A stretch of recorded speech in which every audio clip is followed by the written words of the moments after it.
Ini bungkusan kecil-kecil ini berisi ranjau. Kita bisa cek.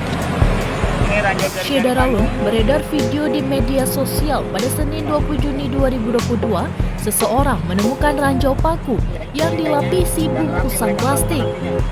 Modus terbaru itu kian marak akhir-akhir ini di Jakarta. Sebelumnya pada video yang dipublish oleh akun Instagram @rohim_saber dan diteruskan oleh @jakarta.viral, tampak dalam video modus baru penyebaran paku, yaitu dengan cara dimasukkan ke dalam plastik agar tersamarkan penglihatan kita.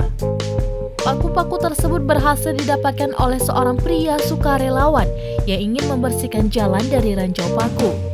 Banyak warganet mengapresiasi kejadian itu. Hingga kini belum diketahui nama si sukarelawan tersebut dan dipastikan lokasi penebar paku di Jakarta.